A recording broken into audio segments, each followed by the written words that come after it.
La Terre sainte du Liban, les miracles de Saint Charbel, une histoire de foi qui transcende la mort. Dans les montagnes sacrées du Liban, où les cèdres millénaires murmurent d'anciennes prières au vent, existe une force qui défie l'entendement humain. C'est une terre où le ciel semble toucher la terre plus facilement, où le divin trouve demeure parmi des roches séculaires et des vallées parfumées par la brise méditerranéenne. Là, au milieu de la beauté aride et majestueuse des collines libanaises, est née une histoire qui changerait à jamais la compréhension de ce que signifie vivre en pleine communion avec Dieu. L'année était 1828, et le monde vivait de profondes transformations. L'Europe bouillonnait d'idéaux révolutionnaires, les empires s'étendaient et se contractaient comme des marées historiques, et l'humanité marchait rapidement vers la modernité. Mais dans les villages reculés du mont Liban, le temps semblait s'écouler différemment, plus lentement, plus contemplativement.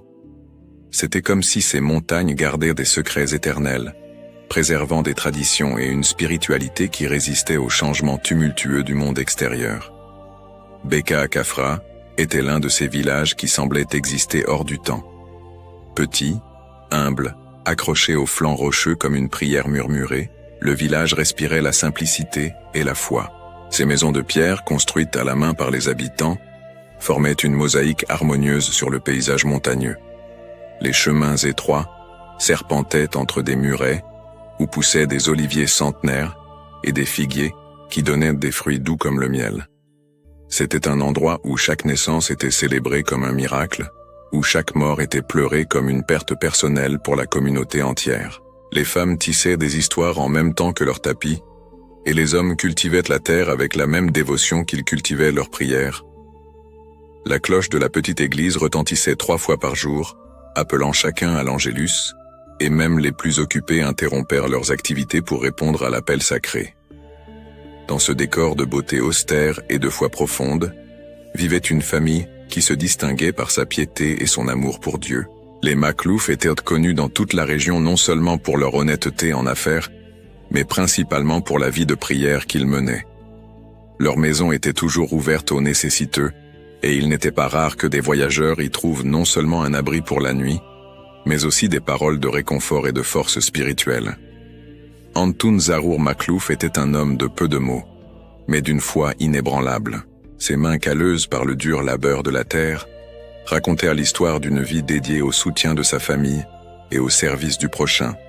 Ses yeux, profonds comme d'anciens puits, reflétaient une sagesse qui ne venait pas des livres, mais d'une communion constante avec le Créateur. Brigitta Chidiac, son épouse, était une femme de prière, connue pour sa gentillesse et sa capacité à trouver la présence de Dieu même dans les plus petites choses de la vie quotidienne. Ensemble, ils avaient créé un foyer où le sacré et le quotidien s'entremêlaient naturellement. Il n'y avait pas de séparation entre la vie de travail et la vie de prière. Tout était offert à Dieu comme un sacrifice continu d'amour. Les repas commençaient et se terminaient par des prières. Le travail de la terre était effectué en chantant des psaumes, et les nuits étaient consacrées à la lecture des Écritures et à la contemplation silencieuse. C'est dans cet environnement de foi profonde et de simplicité évangélique que quelque chose d'extraordinaire allait se produire. L'air lui-même semblait chargé d'attente, comme si la nature pressentait que quelqu'un destiné à de grandes choses allait naître. Les oliviers semblaient incliner leurs branches en signe de révérence, et le vent qui descendait des montagnes apportait avec lui un parfum différent, plus doux, plus céleste.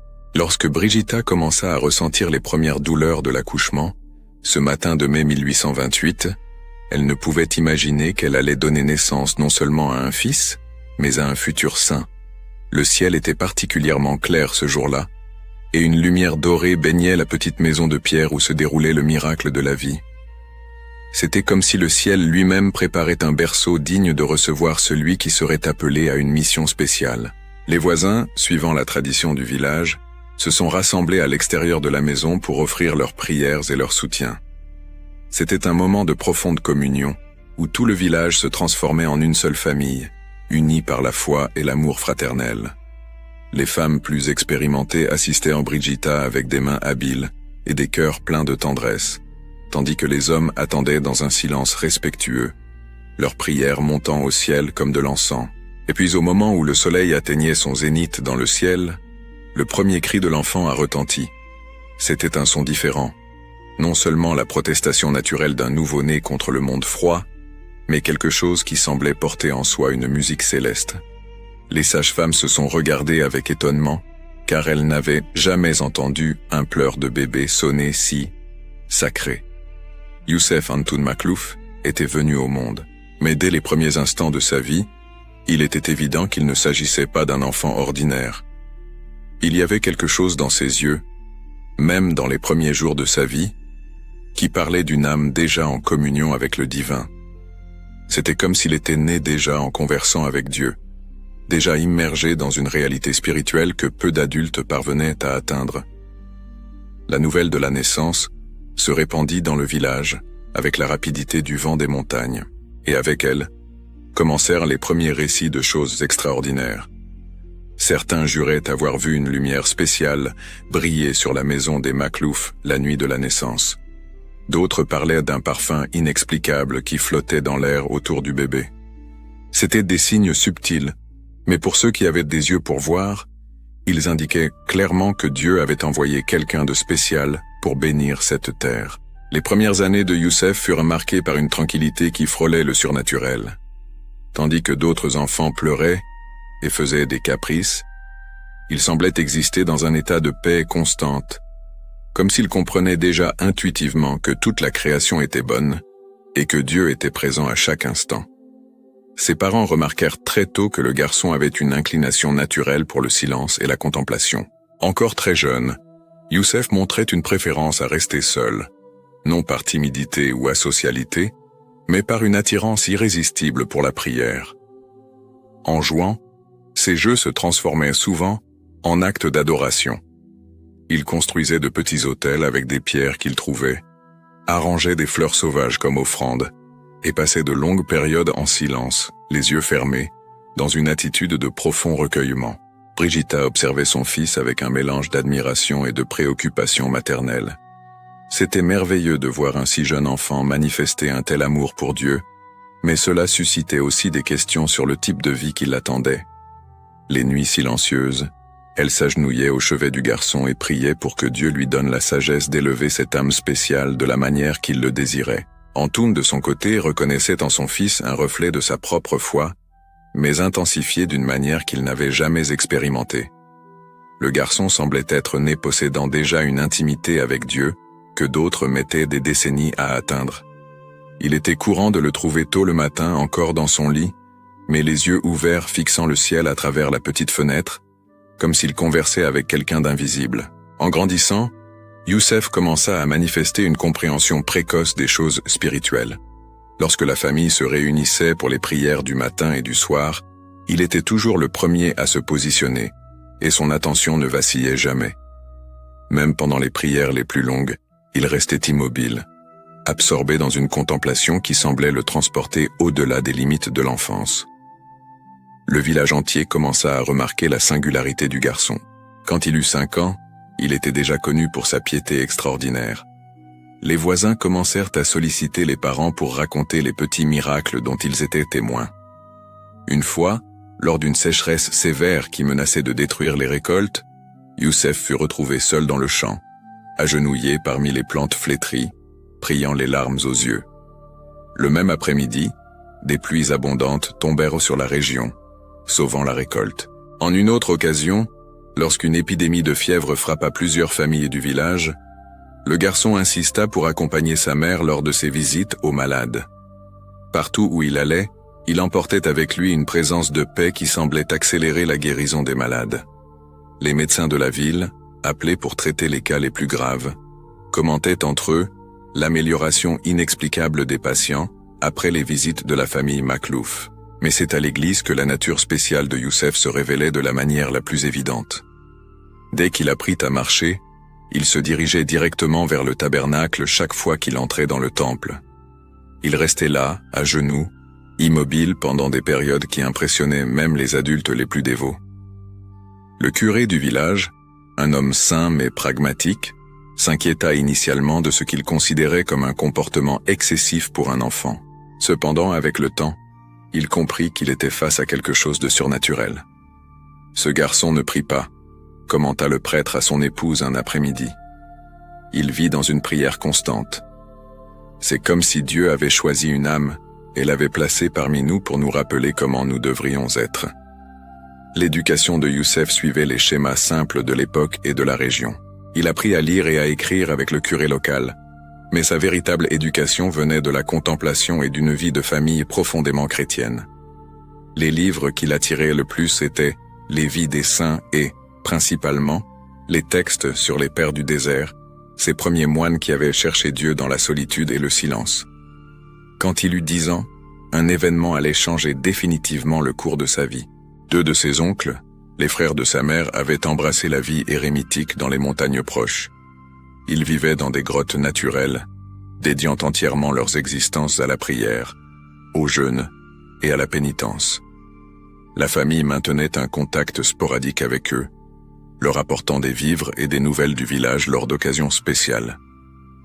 Ce fut pendant l'une de ces visites que Youssef eut son premier contact direct avec la vie contemplative radicale.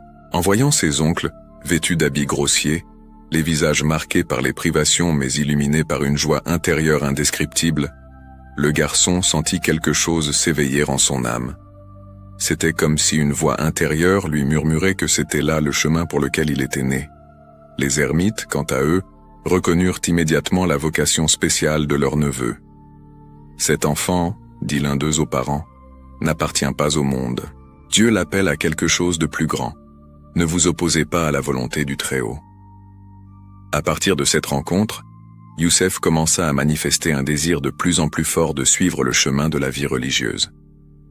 Il passait des heures à se renseigner sur la vie dans les monastères, sur les saints qui avaient renoncé au monde pour trouver Dieu. Ses prières devinrent encore plus intenses, et on le trouvait souvent en larmes pendant ses contemplations, non de tristesse, mais d'un amour si intense pour Dieu qu'il débordait en larmes.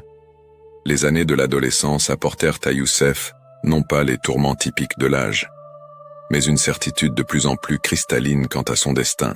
Tandis que d'autres jeunes du village commençaient à penser au mariage, au travail et à la famille, il se sentait irrésistiblement attiré par la vie monastique. C'était comme si une force invisible le tirait constamment vers le silence, la solitude et la prière. Ses parents observaient cette transformation avec des sentiments contradictoires. D'un côté, ils étaient fiers d'avoir engendré un fils avec une vocation si évidente pour la sainteté.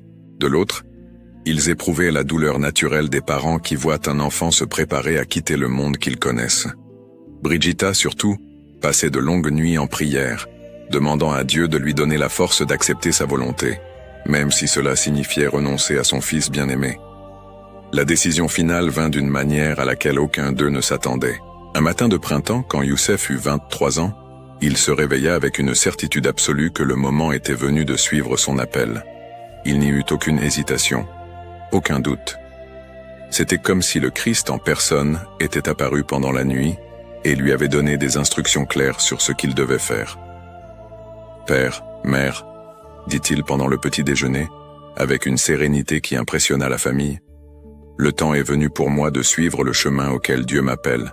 Je désire entrer au monastère d'Anaya et dédier ma vie entièrement au service du Très-Haut. » Le silence qui suivit fut chargé d'émotions. Antoun baissa la tête, luttant contre les larmes qui menacèrent de monter. Brigitta porta les mains à sa poitrine, sentant son cœur s'accélérer avec un mélange de douleur et de joie. Il savait que ce moment arriverait, mais cela ne rendait pas l'adieu moins douloureux. « Mon fils, dit finalement Antoun, la voix étranglée, si telle est la volonté de Dieu, qui sommes-nous pour nous y opposer? Va avec notre bénédiction et notre amour éternel. » Les préparatifs du départ furent rapides. Youssef ne possédait pas beaucoup de biens matériels. Sa vie avait toujours été marquée par la simplicité. Il empaqueta quelques vêtements simples, ses quelques livres de dévotion et une petite croix de bois qui avait appartenu à son grand-père. C'était tout ce qu'il emporterait de sa vie antérieure vers la nouvelle existence qui l'attendait. L'adieu fut un moment d'intense émotion spirituelle. Tout le village se réunit pour dire au revoir au jeune homme que tous considéraient comme spécial. Des personnes qu'il avait connues depuis bébé s'approchaient pour demander ses prières, comme si elles reconnaissaient déjà en lui un futur saint. Des enfants pleuraient, sans comprendre complètement pourquoi ce jeune homme gentil partait, mais en intuitant que quelque chose d'important se passait. Youssef lui-même resta serein pendant tout l'adieu.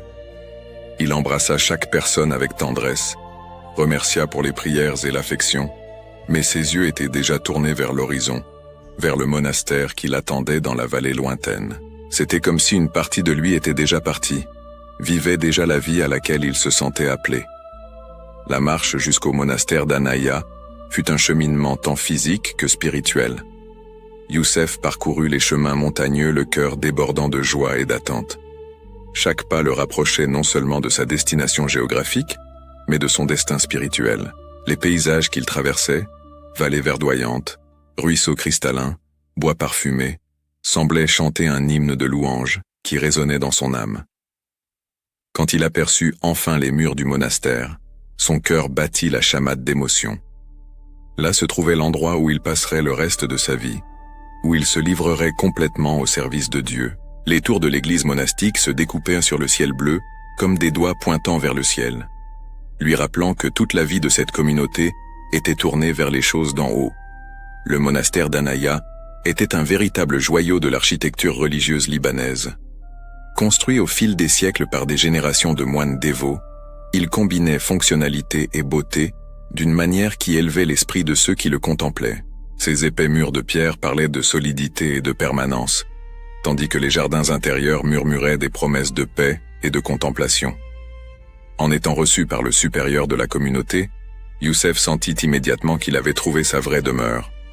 Le vieux moine, un homme d'une profonde sagesse et d'une bonté paternelle, reconnut instantanément l'authenticité de la vocation du jeune homme. « Bienvenue à la maison du Seigneur, mon fils », dit-il en embrassant le nouveau venu.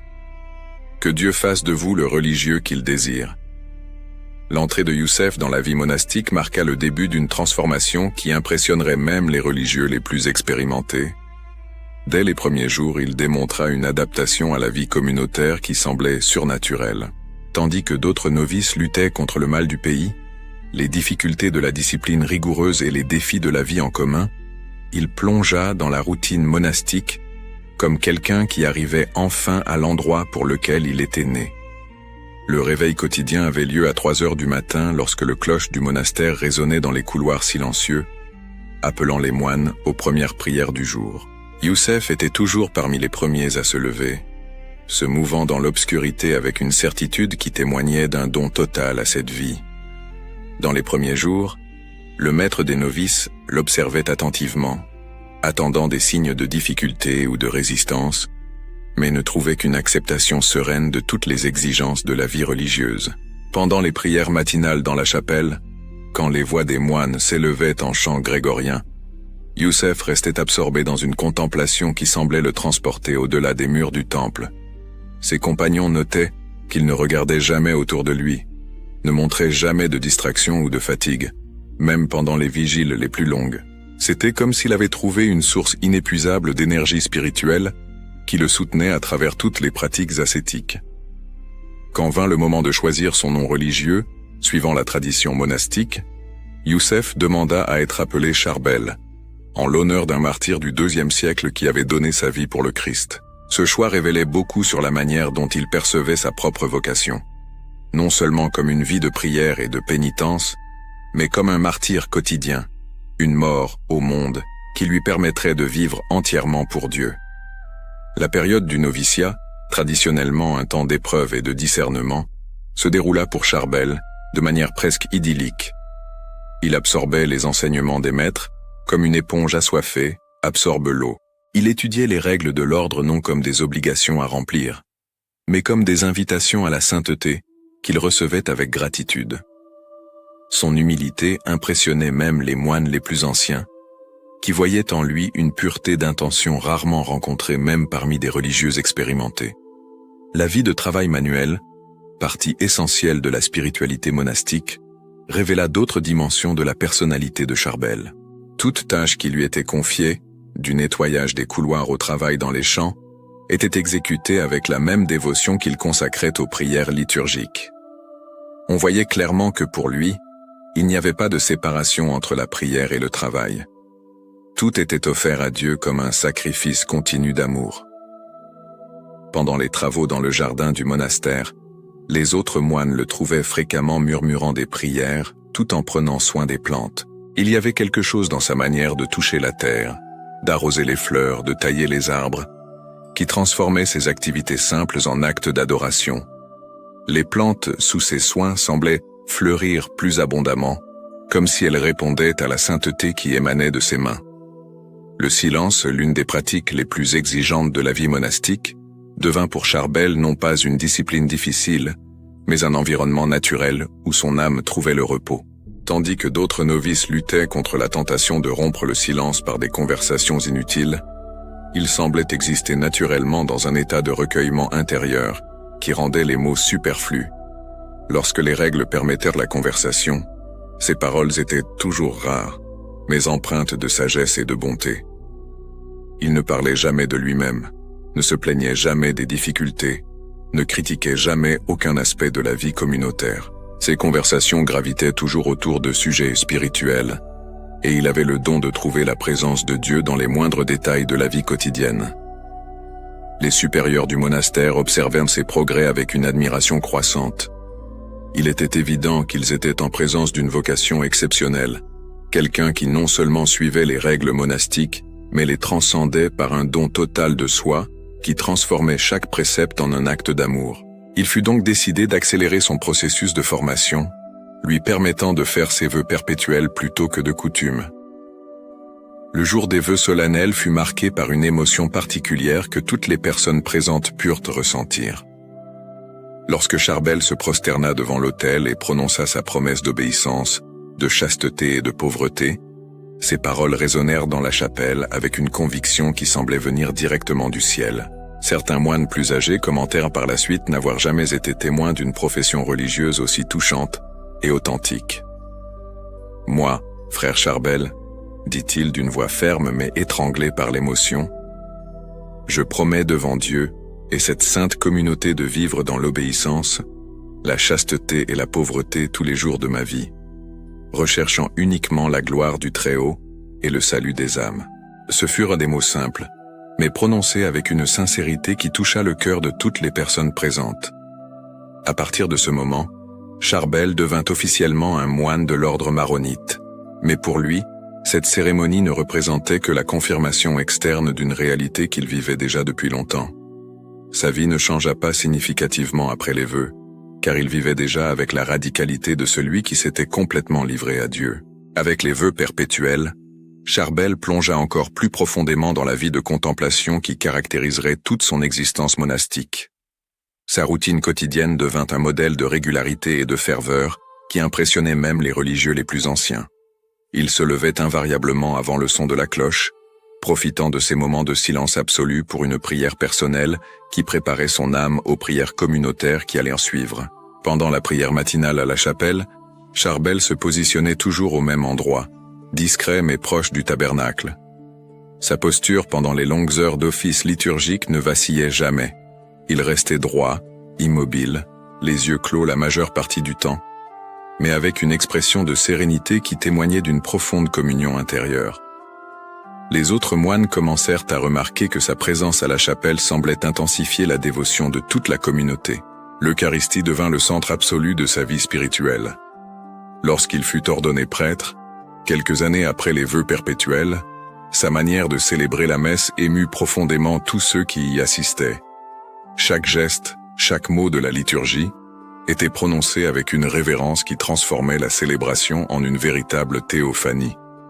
Il était courant de voir des fidèles pleurer d'émotion pendant ces messes, touchés par la présence quasi palpable du sacré. Après la communion, Charbel restait en action de grâce pendant des périodes qui allaient jusqu'à impressionner même les supérieurs. Agenouillé devant le tabernacle, il demeurait absolument immobile, comme s'il conversait face à face avec le Christ. Certains moines rapportèrent avoir vu une lumière douce envelopper sa silhouette pendant ses adorations prolongées, mais lui-même ne commenta jamais sur des phénomènes extraordinaires. Sa vie de pénitence était pratiquée avec discrétion mais de manière rigoureuse. Il portait un cilice en crin contre sa peau, jeûnait fréquemment au-delà des prescriptions de la règle monastique et dormait sur une planche de bois avec pour seul oreiller une pierre. Ces pratiques, qui pourrait apparaître excessive aux yeux modernes, étaient pour lui de simples moyens de s'unir aux souffrances du Christ et de se purifier pour une union plus intime avec Dieu. Le travail manuel continuait d'être un aspect important de sa spiritualité. Que ce fût au potager, à la bibliothèque ou dans les tâches ménagères du monastère, il exécutait chaque tâche avec la même dévotion qu'il consacrait aux prières liturgiques. Il avait le don de trouver Dieu dans toutes les activités, transformant le travail le plus simple en une forme de prière contemplative, pendant la période de repos permise par la règle, tandis que d'autres moines en profitaient pour des conversations édifiantes ou des lectures spirituelles. Charbel se dirigeait invariablement vers la chapelle pour l'adoration personnelle. Il était courant de le trouver agenouillé devant le Saint-Sacrement pendant des heures, complètement absorbé dans une contemplation qui semblait le transporter au-delà des limitations du temps et de l'espace. Sa réputation de sainteté commença à se répandre au-delà des murs du monastère. Les fidèles de la région le cherchaient pour la confession, attirés par des récits de sa sagesse spirituelle et de sa bonté paternelle. Au confessionnal, il démontrait une compréhension profonde de l'âme humaine et une capacité extraordinaire à trouver les mots justes pour consoler les affligés et guider ceux qui aspiraient à la sainteté. De nombreux pénitents sortaient du confessionnal transformés, non seulement par les paroles d'absolution, mais par l'expérience d'avoir été devant quelqu'un qui irradiait une présence presque angélique. Il y avait en Charbel une pureté d'intention et une bonté qui semblait refléter directement la miséricorde divine. Il ne jugeait jamais avec dureté, ne manifestait jamais d'impatience, mais ne minimisait pas non plus l'importance de la conversion et de l'amendement de vie. Au fil des années, Charbel développa un désir croissant d'une solitude et d'une contemplation encore plus grande. La vie communautaire, bien qu'aimée et valorisée par lui, commença à lui paraître insuffisante pour satisfaire sa soif d'union avec Dieu. L'appel à la vie érémitique surgit dans son cœur, suivant l'exemple des premiers pères du désert et de ses propres oncles qui avaient choisi cette voie. Lorsqu'il manifesta ce désir au supérieur, il rencontra initialement de la résistance. Charbel était devenu une présence si précieuse pour la communauté que l'idée de le perdre pour la vie solitaire causait de l'inquiétude. De plus, la vie érémitique exigeait une maturité spirituelle exceptionnelle, car l'ermite ferait face à des tentations et des défis sans le soutien immédiat de la communauté. Cependant, après beaucoup de discernement et de prières, les supérieurs reconnurent que l'appel de Charbel à la vie érémitique était authentique et venait de Dieu. À proximité du monastère se trouvait un petit ermitage dédié aux saints Pierre et Paul, qui avait été construit spécifiquement pour les moines, appelés à une vie de plus grande réclusion. Il fut décidé que Charbel pourrait s'y retirer, maintenant des liens avec la communauté mais vivant dans une solitude quasi absolue. Le déménagement à l'ermitage marqua le début de la phase la plus intense de la vie spirituelle de Charbel. La petite construction de pierre, située sur une élévation près du monastère, offrait une vue magnifique sur les montagnes libanaises, mais c'était sa pauvreté et sa simplicité qui attiraient le plus le saint homme. Elle se composait uniquement d'une minuscule cellule pour dormir, d'un petit oratoire avec autel pour la célébration de la messe, et d'un espace exigu pour les besoins les plus élémentaires de la vie. La routine que Charbel établit à l'ermitage était d'une austérité qui impressionnait même les moines les plus expérimentés. Il se levait à 2 heures du matin pour commencer une journée de prière qui s'étendait pratiquement toute la journée. Ses veilles nocturnes étaient légendaires. Il restait fréquemment à genoux devant l'autel pendant 6 ou 7 heures consécutives, dans une contemplation si profonde qu'il semblait être hors du temps. Son alimentation était d'une simplicité franciscaine. Il mangeait 1 fois par jour, toujours des aliments qu'il cultivait lui-même dans un petit jardin à côté de l'ermitage. Légumes, fruits sauvages, pain qu'il recevait occasionnellement du monastère, c'était tout ce qu'il consommait, et même ainsi en quantité minimale. Il jeûnait fréquemment, surtout pendant les périodes liturgiques de pénitence, soutenu plus par l'Eucharistie que par la nourriture terrestre. Le silence qui entourait sa vie érémitique était presque absolu. Il ne parlait que lorsque nécessaire, lors des rares visites qu'il recevait du supérieur du monastère, ou lorsque quelqu'un venait chercher une direction spirituelle. Ses paroles étaient toujours rares, mais empreintes d'une sagesse qui venait directement de la contemplation. Beaucoup de ceux qui le cherchaient en sortaient transformés non tant par les mots qu'ils entendaient, mais par la présence de sainteté qui émanait de cet homme petit et humble. Pendant les 17 années qu'il vécut à l'Ermitage, Charbel développa une intimité avec Dieu que peu de saints expérimentèrent. Sa prière n'était plus composée de mots ou de requêtes, mais était un état permanent de communion, une conversation ininterrompue avec le divin qui imprégnait chaque moment de son existence. C'était comme s'il avait traversé le voile qui sépare le monde visible de l'invisible, vivant simultanément sur terre et au ciel. Les phénomènes extraordinaires qui ont commencé à entourer sa vie n'étaient ni recherchés ni désirés par lui, mais étaient des conséquences naturelles de son union mystique avec Dieu. Fréquemment, il était vu par les moines du monastère voisin dans une sorte d'extase, lévitant légèrement durant ses prières les plus intenses. Une lumière surnaturelle semblait émaner de sa personne durant les célébrations eucharistiques, et il n'était pas rare que sa cellule fût illuminée par une lueur mystérieuse durant les veillées nocturnes. Sa dévotion eucharistique devint encore plus intense dans la solitude de l'Ermitage. Il célébrait la messe quotidiennement, même lorsqu'il était malade, et ses actions de grâce après la communion se prolongeaient pendant des heures. C'était comme si chaque Eucharistie était une nouvelle Pentecôte en son âme, renouvelant et intensifiant son union avec le Christ. Certains visiteurs rapportèrent avoir vu des hosties lumineuses durant ces célébrations, mais lui-même gardait un silence absolu sur de telles manifestations. L'hiver de 1898 arriva au Liban, avec un froid plus intense que d'habitude. Dans les montagnes, où se situait l'Ermitage de Charbel, la neige couvrit les chemins plus tôt et plus abondamment. Pour un homme de 70 ans, dont le corps avait été mortifié par des décennies de pénitence rigoureuse, les conditions climatiques représentaient un défi supplémentaire. Cependant, sa routine de prière et de sacrifice demeura inchangée. Le matin du 16 décembre de cette année-là, Charbel se leva comme à son habitude à 2 heures du matin pour sa veillée de prière. Il y avait quelque chose de différent ce jour-là, un pressentiment que quelque chose d'important allait se produire. Il se prépara pour la messe avec encore plus de soin que d'habitude, comme s'il pressentait que ce serait une célébration spéciale.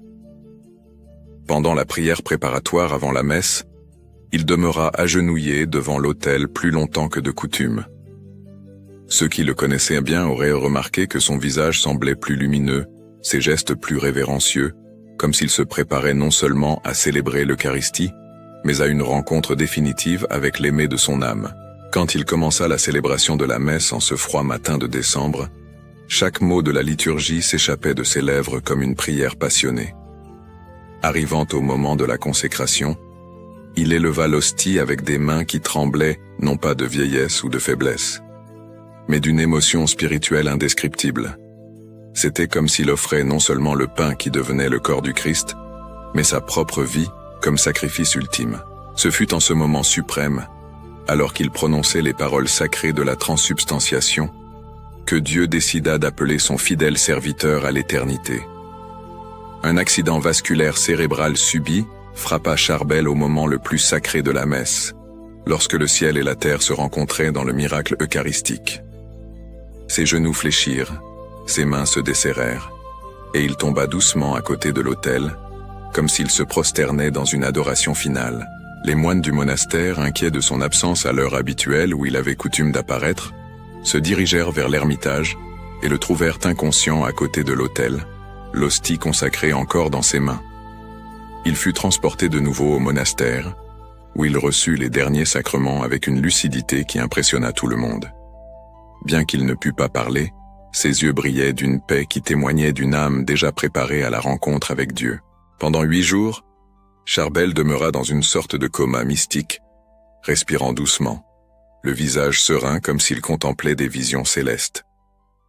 Les moines se relayaient en prière continue au chevet de son lit, témoignant d'une agonie qui ne ressemblait pas à de la souffrance, mais plutôt à une transition douce entre deux mondes. La veille de Noël 1898, alors que les cloches de l'église chrétienne se préparaient à annoncer la naissance du Sauveur, Charbel rendit son dernier soupir. C'était comme s'il avait attendu cette date sacrée pour faire son passage définitif vers la maison du Père. Son visage, dans la mort, irradiait une sérénité si profonde qu'il semblait davantage celui d'un enfant endormi que celui d'un homme venant de mourir. La mort de Charbel marqua non pas la fin, mais le début d'une nouvelle phase de sa mission sanctificatrice. Dès les premières heures suivant son décès, des signes extraordinaires commencèrent à se manifester de manière si évidente que même les sceptiques ne purent les ignorer. Le premier de ces prodiges fut une lumière mystérieuse qui commença à briller sur sa tombe juste après l'inhumation. Au début, les moines pensèrent qu'il s'agissait d'un phénomène naturel, peut-être des reflets de la neige qui recouvraient abondamment le cimetière monastique en ces jours d'hiver. Cependant, la lumière persista nuit après nuit, brillant avec une intensité qui pouvait être vue à des kilomètres à la ronde. Les voyageurs qui parcouraient les routes montagneuses de la région commencèrent à commenter cette luminosité inexplicable qui émanait du monastère. Des personnes des villages voisins, attirées par les récits de la lumière mystérieuse, commencèrent à faire des pèlerinages à la tombe de Charbel. Beaucoup arrivaient sceptiques, d'autres mus seulement par la curiosité, mais toutes repartaient profondément impressionnées non seulement par le phénomène lumineux, mais par une sensation de paix et de présence divine qu'elles expérimentaient auprès du sépulcre du saint ermite. Dans les premiers mois suivant la mort de Charbel, des dizaines de personnes rapportèrent des guérisons extraordinaires après avoir prié sur sa tombe. Des paralysés retrouvèrent le mouvement. Des aveugles recouvrèrent la vue. Des malades jugés incurables par les médecins obtenaient une guérison complète. Les témoignages se multiplièrent à tel point que les autorités ecclésiastiques locales décidèrent d'enquêter sur les phénomènes de manière plus systématique. La lumière qui émanait de la tombe devint si évidente et persistante que, après 4 mois, les supérieurs du monastère décidèrent d'ouvrir la sépulture pour vérifier l'état du corps. Ce qu'ils trouvèrent dépassa toutes les attentes et défia toute explication scientifique. Le corps de Charbel était parfaitement préservé, souple comme s'il dormait seulement, et de ses pores émanait une huile parfumée qui imprégnait ses vêtements et se répandait sur la terre autour du cercueil. Cette huile mystérieuse, que les dévots commencèrent à appeler l'huile de Saint Charbel, possédait des propriétés extraordinaires. Outre la fragrance céleste qu'elle exhalait, elle démontrait des pouvoirs de guérison que les médecins ne parvenaient pas à expliquer. Les personnes qui l'appliquaient sur des plaies les voyaient cicatriser rapidement. Des malades qui l'ingéraient en petite quantité expérimentaient des améliorations spectaculaires de leur état de santé. Le phénomène de l'incorruption corporelle persista pendant des décennies. Même exposé aux variations climatiques du Liban, le corps de Charbel restait intact, souple, exhalant continuellement l'huile parfumée. Des médecins et des scientifiques de diverses parties du monde vinrent étudier le phénomène, mais ne purent jamais trouver une explication naturelle à la préservation du corps et à la production continue de l'huile miraculeuse. Parmi les innombrables miracles attribués à l'intercession de Saint Charbel, certains se distinguèrent par leur nature extraordinaire et par la qualité des témoignages qui les documentaient. Le cas de sœur Maria Abel Kamari devint l'un des exemples les plus célèbres et les mieux documentés du pouvoir intercesseur du saint ermite. La religieuse, qui servait dans une école catholique de Beyrouth, fut diagnostiquée avec une tumeur maligne, à un stade avancé. Les médecins, après des examens détaillés, déclarèrent son cas terminal, estimant qu'il ne lui restait que quelques semaines à vivre. La communauté religieuse à laquelle elle appartenait commença une neuvaine fervente à Saint Charbel, demandant son intercession pour la guérison de la sœur malade.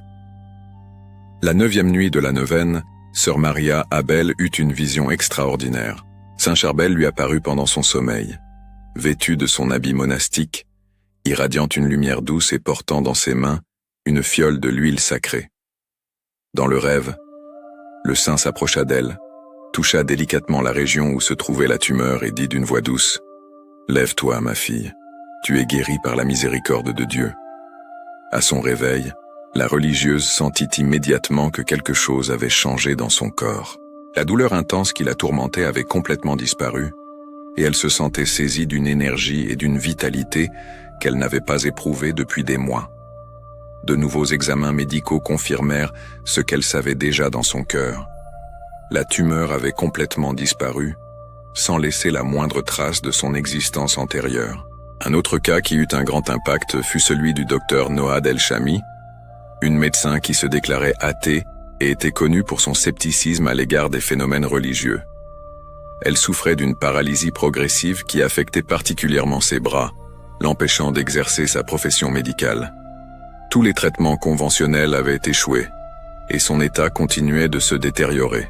Une amie catholique, mue par la compassion, persuada la médecin de visiter la tombe de Saint Charbel, non pas comme un acte de foi, mais comme une dernière tentative de trouver un soulagement.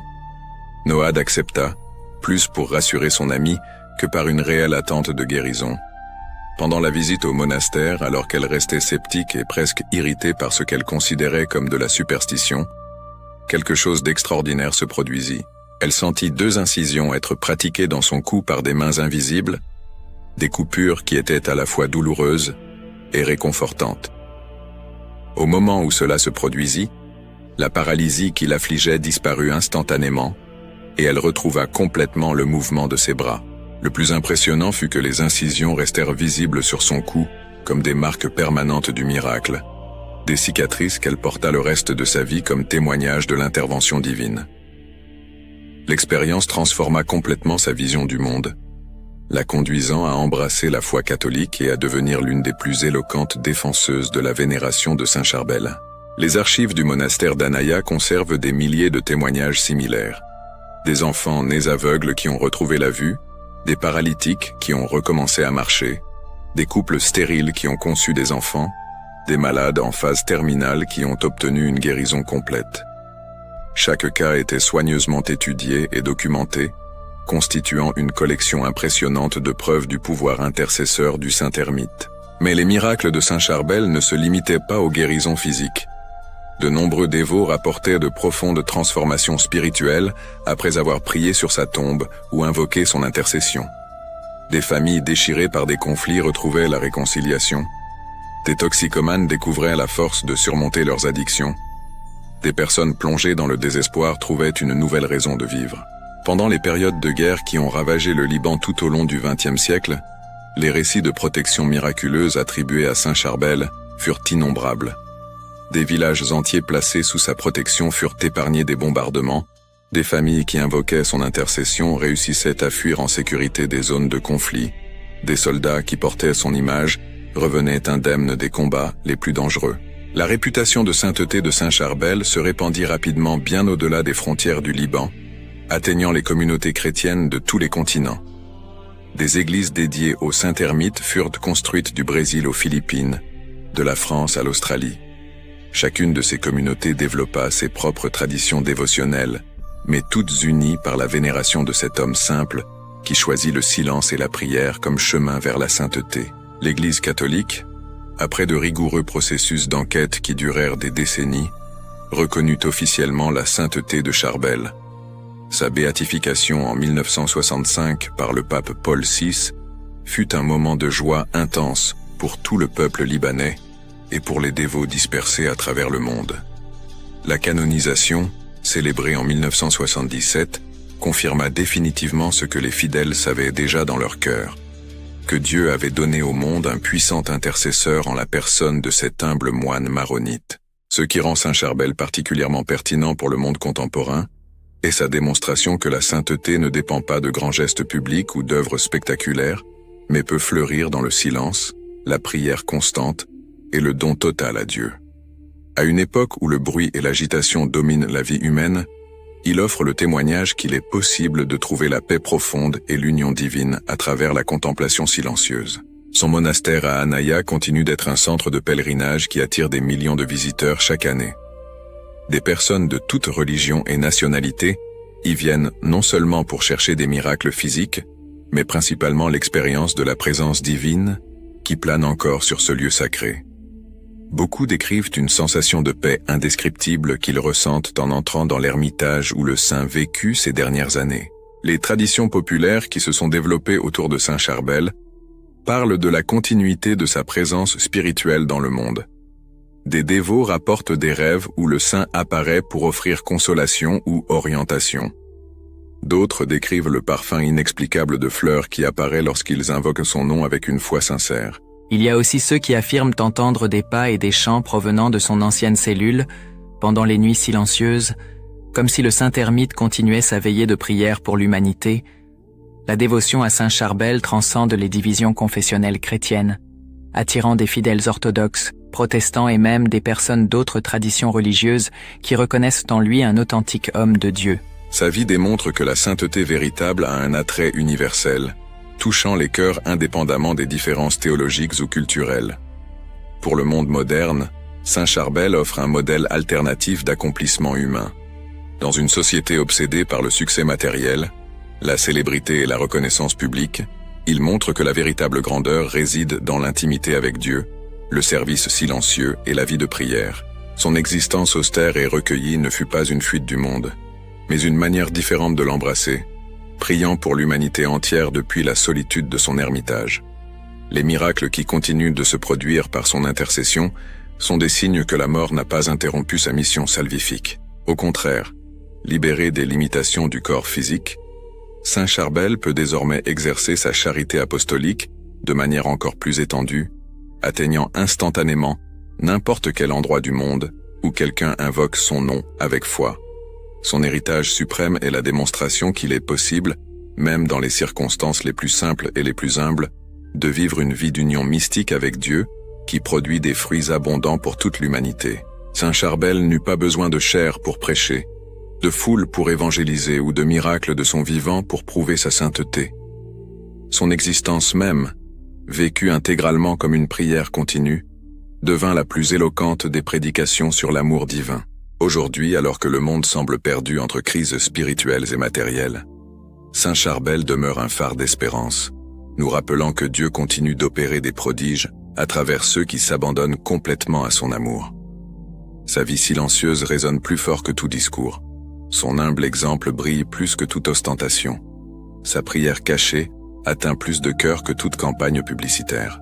Saint Charbel Makhlouf, le petit garçon de Beka à Kafra qui jouait à construire des autels de pierre, est devenu l'un des grands intercesseurs de l'Église universelle, pont entre le ciel et la terre, canal de la miséricorde divine pour tous ceux qui cherchent Dieu avec sincérité. Son histoire continue de s'écrire chaque jour, à travers les miracles qu'il opère, les conversions qu'il inspire et la paix qu'il répand sur ceux qui se confient à sa puissante intercession. Selon les mots simples d'un dévot libanais, Saint Charbel nous enseigne que pour atteindre le ciel, nous n'avons pas besoin d'échelles dorées, mais seulement de genoux fléchis et de cœurs ouverts à l'amour infini de Dieu. Prière. Ô glorieux Saint Charbel, humble moine du Liban, qui a vécu sur terre comme un ange en chair humaine, totalement livré à la prière et à l'amour eucharistique. Toi qui as choisi le silence et la solitude pour mieux converser avec Dieu, et qui, même après ta mort, continues à manifester le pouvoir divin à travers d'innombrables miracles. Je me tourne vers toi avec foi et confiance, sollicitant ta puissante intercession auprès du cœur miséricordieux de Jésus. De même que ton corps incorruptible et l'huile sacrée qui en émane sont des signes de la gloire céleste, que tes prières soient le canal par lequel les grâces du Très-Haut me parviennent. Saint Charbel, intercesseur des cas impossibles, console les affligés, guérit les malades, fortifie les découragés et protège les familles. Présente au Seigneur Jésus les besoins que je place aujourd'hui devant toi, faire la demande, confiante en ta bonté et au pouvoir de ton intercession. Que ton exemple de vie sainte m'inspire à toujours chercher Dieu par-dessus toute chose, trouvant dans la prière et le silence le chemin sûr vers la paix et le salut. Saint Charbel, priez pour nous qui avons recours à vous avec foi. Amen. Récitez 3. Notre Père. 3. Je vous salue Marie, et 3 gloires au Père Saint Charbel Makhlouf. Priez pour nous. Ma prière. Père bien-aimé, avec un cœur humble et reconnaissant, nous nous plaçons en ta présence pour te remercier de nous avoir appelés à être des semeurs de ta parole à travers la vie de tes saints. Nous te remercions pour ce canal, que tu as permis de devenir un pont de foi, connectant les cœurs à ta miséricorde infinie, dans un monde qui cherche tant un refuge. Que chaque biographie sacrée que nous partageons soit un baume pour les âmes fatiguées et un miroir des vertus qui nous rapprochent de toi. Que le témoignage de tes serviteurs et servantes inspire chaque auditeur à rechercher une vie de plus grande sainteté, de courage et d'amour du prochain. Nous reconnaissons que nous ne faisons rien par nous-mêmes. Tu es la source de toute inspiration et la force derrière chaque mot. Nous te remercions de nous utiliser comme tes simples instruments pour raconter les merveilles que tu as opérées dans la vie de ceux qui t'ont aimé par-dessus tout. Que cette œuvre continue à renforcer la communion entre nous, transformant cet espace numérique en une véritable famille spirituelle, unis par le même amour du Christ et le désir de suivre ses pas. Nous te consacrons, Seigneur, nos voix, nos esprits et nos cœurs. Que tout ce que nous ferons ici serve à ta plus grande honneur et gloire et au salut des âmes. Que ta bénédiction descende sur tous ceux qui suivent et soutiennent ce travail, aujourd'hui et toujours. Au nom de Jésus-Christ, ton Fils et notre Seigneur. Amen. Le parcours de vie de Saint Charbel Maclouf révèle une vérité profonde qui résonne à travers les siècles. La sainteté n'a pas besoin de grandes scènes pour fleurir, mais trouve son expression la plus authentique dans le silence, la prière constante et le don total à l'amour divin. Cet humble moine libanais, qui échangea les plaisirs du monde contre la solitude contemplative d'un ermitage dans les montagnes, est devenu l'un des intercesseurs les plus puissants de l'Église universelle. 6. Sa vie démontre que Dieu continue d'opérer des merveilles à travers ceux qui s'ouvrent complètement à sa volonté. Depuis l'enfant qui jouait à construire des autels de pierre, à Beka à Kafra jusqu'au saint, dont le tombeau irradie encore aujourd'hui, une lumière céleste et dont le corps incorruptible exhale l'huile parfumée des miracles, Saint Charbel nous enseigne que la vraie grandeur réside dans l'intimité avec le Créateur.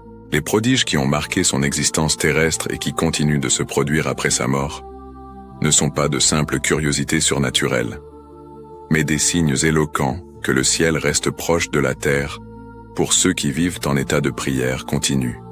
Chaque guérison miraculeuse, chaque grâce obtenue par son intercession, chaque transformation de vie opérée par son influence spirituelle confirme que la mort n'a pas interrompu sa mission d'amour. Pour le monde contemporain, souvent perturbé par le bruit et l'agitation, Saint Charbel offre un modèle alternatif d'épanouissement humain. Il montre qu'il est possible de trouver la paix profonde même au milieu des tempêtes de la vie, que le bonheur authentique ne dépend pas de la reconnaissance publique ou du succès matériel, mais de la communion intime avec celui qui est la source de tout bien. Son ermitage dans les montagnes du Liban continue d'être un phare d'espoir pour des millions de fidèles à travers le monde, nous rappelant que Dieu n'abandonne jamais ceux qui le cherchent avec sincérité. Saint Charbel demeure vivant parmi nous par sa prière incessante, sa protection maternelle envers les nécessiteux et sa capacité à toucher les cœurs endurcis par la souffrance ou l'incrédulité. Si cette histoire a touché votre cœur, n'oubliez pas de vous abonner à la chaîne Histoire sacrée, la vie des saints. Partagez cette vidéo avec vos proches et amis qui ont besoin de connaître le pouvoir de l'intercession de Saint Charbel, et laissez votre j'aime pour renforcer notre mission de diffuser les histoires des grands saints de l'Église. Maintenant, nous voulons savoir de vous. Avez-vous déjà vécu un miracle ou une grâce spéciale par l'intercession de Saint Charbel? Ou peut-être connaissez-vous quelqu'un qui a bénéficié de ces prières? Partagez votre expérience dans les commentaires. Votre histoire peut être une source d'espoir et de foi pour d'autres personnes. Et n'oubliez pas de regarder la vidéo spécialement sélectionnée pour vous qui apparaît juste au-dessus. L'histoire inspirante d'un autre grand saint qui a également trouvé Dieu dans le silence et la prière. Continuez avec nous dans ce voyage de foi et de découverte des trésors spirituels de l'Église.